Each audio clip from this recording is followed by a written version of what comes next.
Bismillahirrahmanirrahim. Assalamualaikum warahmatullahi wabarakatuh.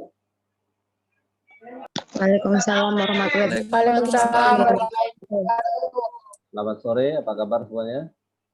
Baik, Pak. Sehat, Pak.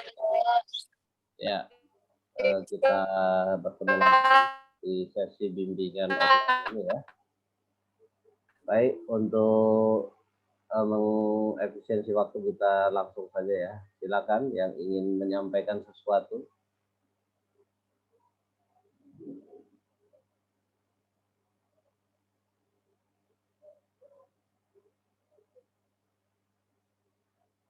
Ya, silakan. Siapa yang ingin menyampaikan sesuatu?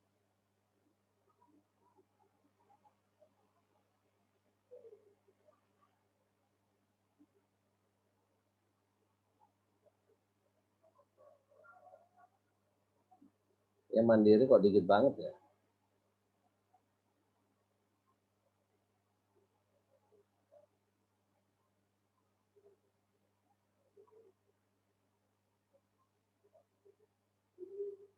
Nggak ada. Kalau nggak ada, kita akhiri saja.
Cek.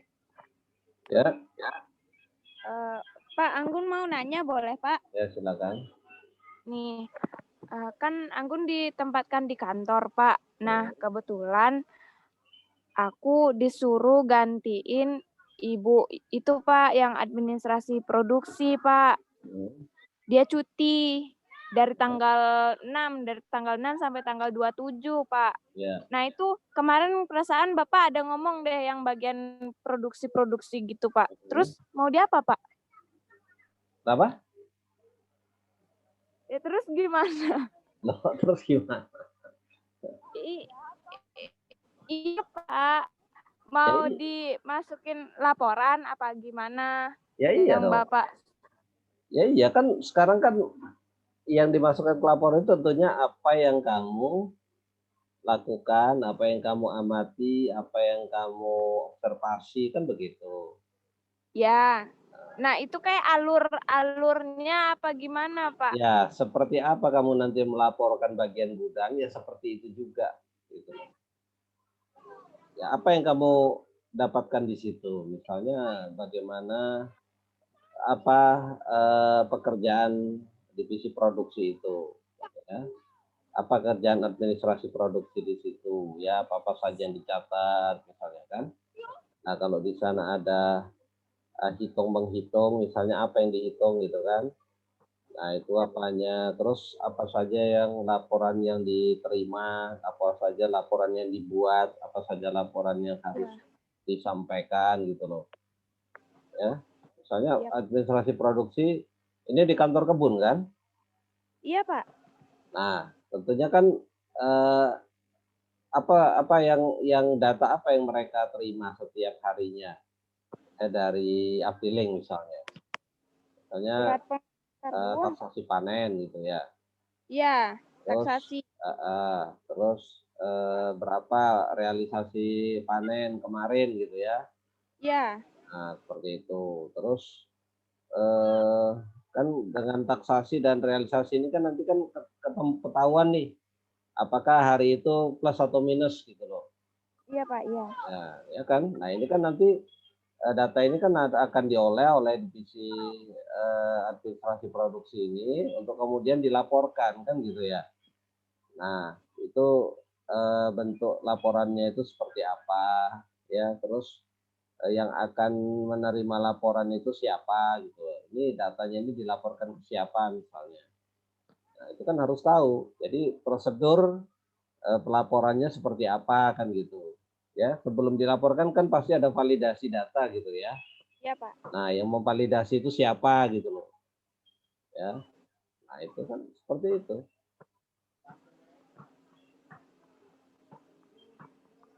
Gimana?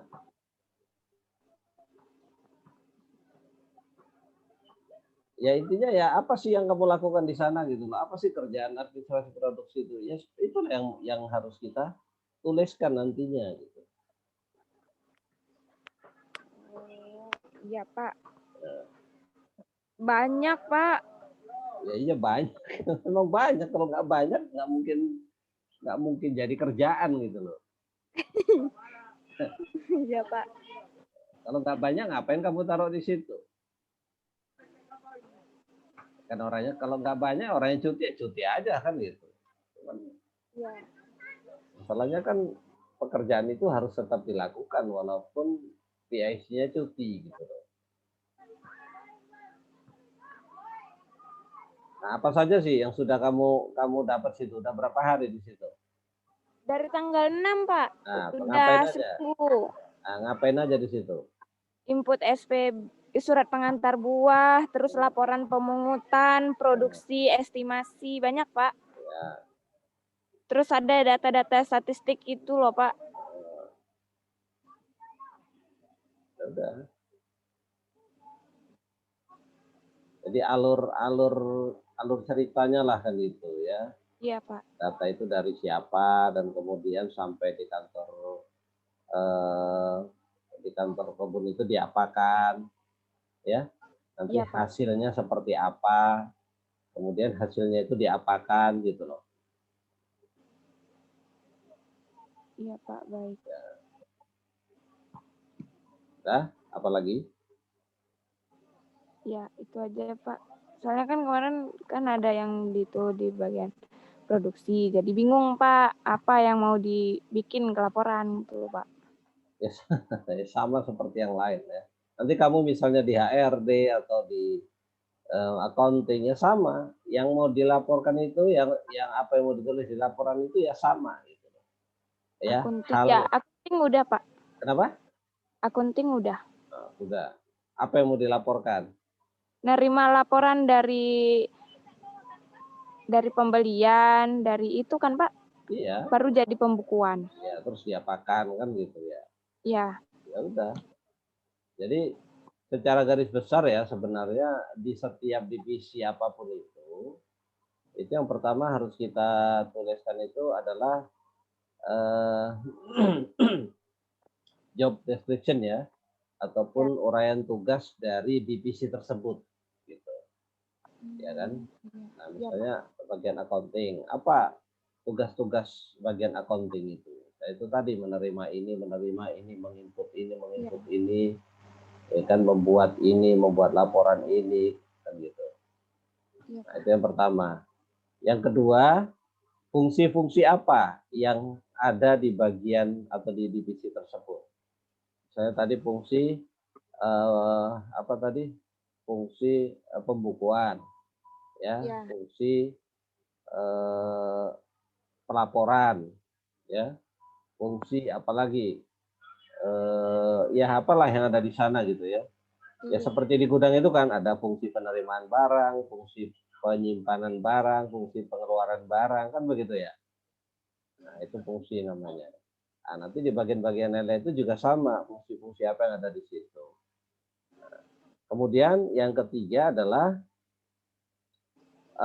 proses ataupun ya aliran proses ya atau flow proses dari masing-masing fungsi.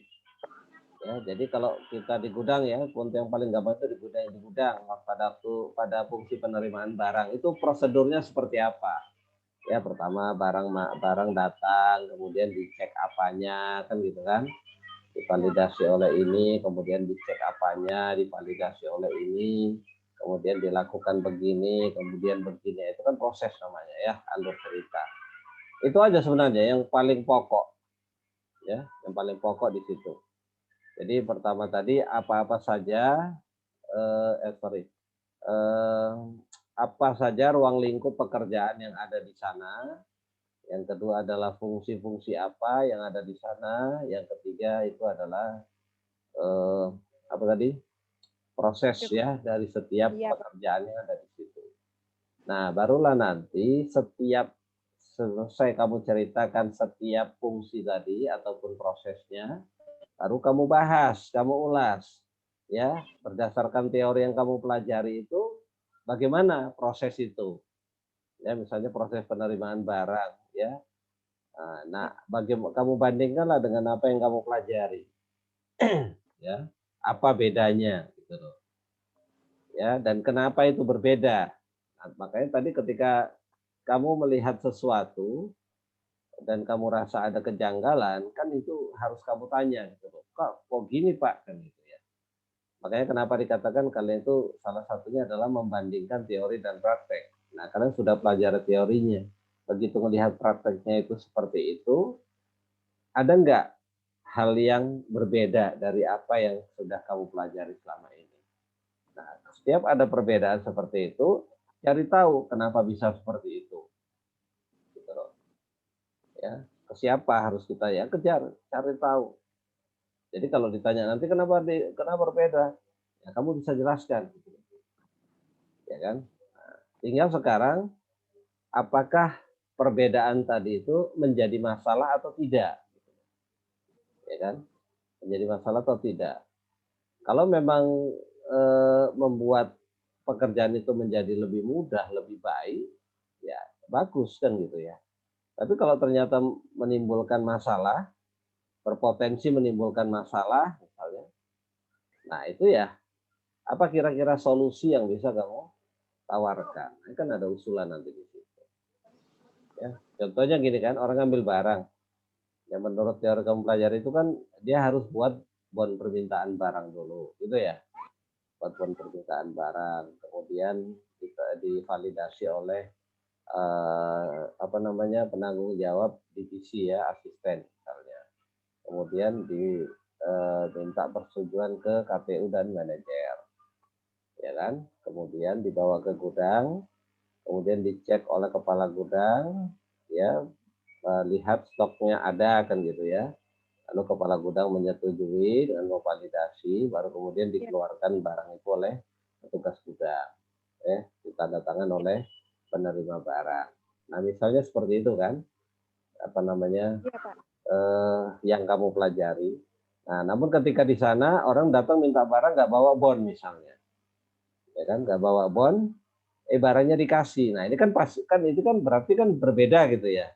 Iya, Pak. Kita pelajari itu tadi seperti itulah. Ini kok orang datang nggak bawa apa-apa langsung dikasih barang. Nah itu kan kenapa begitu? Ya kamu bisa tanya ke mereka, ya ke petugas gudang atau ke kepala gudang. Kok begitu Pak? Bukannya harusnya begini. Ya nanti kan dia akan kasih alasan. Ya. Nah apapun itu alasannya, ya nggak usah kamu debatkan dulu gitu ya. Oh begitu, ya udah cukup dicatat, gitu kan. Nah kamu tulis.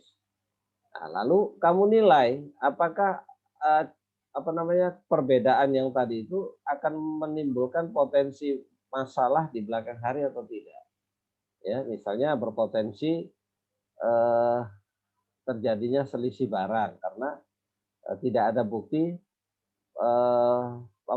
tidak ada bukti pengambilan barang sehingga dapat menimbulkan masalah ya, masalah apa misalnya terjadi selisih atau pada saat audit kan gitu ya. Ini stoknya sekian tapi tidak ada bukti pengeluaran. Nah, terus apa usulan kamu untuk itu tadi? Tentunya dengan mempertimbangkan alasan mereka tadi kenapa dilakukan gitu ya. Nah, terus dengan alasan yang mereka berikan serta mengantisipasi terjadinya masalah tadi, apa usulan kamu? Ya kan? Iya, Pak. Nah, demikian juga di bagian-bagian lain. Bagian apapun itu, secara garis besar itu yang harus dilihat itu ya itu tadi. Ya. Prosesnya bagaimana, fungsi-fungsinya apa, prosesnya bagaimana, itu saja. Ya. Nah, juga kalau misalnya di dalam divisi tersebut ada beberapa orang gitu ya, ada beberapa personil yang tugasnya berbeda-beda. Nah, itu buat struktur organisasinya. Ya. Buat struktur organisasinya ya. Misalnya tadi gudang kan, seperti gudang, kepala pimpinannya kepala gudang. Di bawah kepala gudang itu ada berapa orang? Nah, itu masing-masing ininya apa? Tugasnya dan gitu.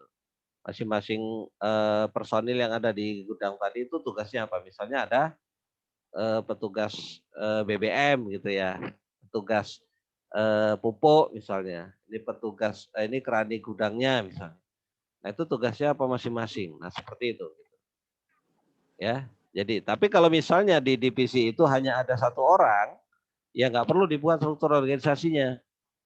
Ya, cukup kamu sampaikan saja bahwa orang tersebut itu bertanggung jawabnya kepada siapa. Gitu.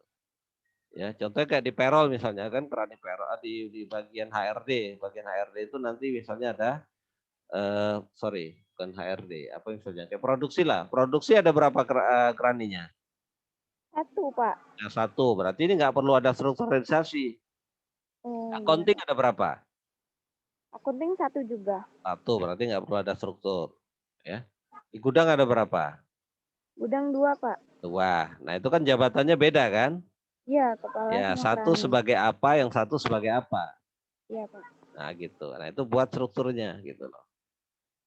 Ya. Nah, nanti pun misalnya di bagian lain HRD misalnya kan, kalau pokoknya kalau lebih dari satu, buat strukturnya. Ya. Karena nggak mungkin mereka itu punya level yang sama kalau dia berada di dalam satu divisi.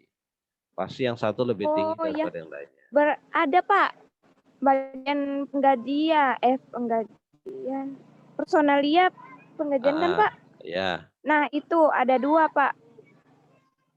Nah, itu iya personalia. Bagian personalia itu ada kepalanya enggak? Ada, Pak, ada. Ada. Kalau ada ya berarti satu atasan, satu bawahan gitu. Nah, nanti kan personalia itu ada beberapa fungsi. Salah satunya adalah administrasi karyawan. Ya, Iya, administrasi karyawan itu bagian nyatat cuti apa segala macam gitu loh. Iya, Pak. Kan? Terus bagian penggajian, bagian payroll, ya kan? Iya, Apalagi Pak. di apa situ? Ya misalnya mengenai apa namanya yang ngurus-ngurus di BPJS itu, Iya. kan? Nah itu kan juga bagian personalia gitu. Nah seperti itu, ya. Intinya kalau di dalam satu divisi itu ada lebih dari satu orang, itu pasti ada yang bertindak sebagai kepalanya, gitu, ya kan? Kalau dia tidak ada, setara misalnya kan sama, nah berarti dia tidak digolongkan sebagai divisi itu, tapi menginduk kepada atasannya. Atasannya siapa? Maka dia berarti apa namanya departemennya menginduk kepada bagian tersebut. Gitu. Ya logikanya begitu. Miku hidup. Ya. Coba. Oke, ada lagi? Iya, Pak. Baik, Pak. Baik, Pak. Siapa? Ya silakan, yang lain. Olip. Tanya, Pak. Ya, silakan.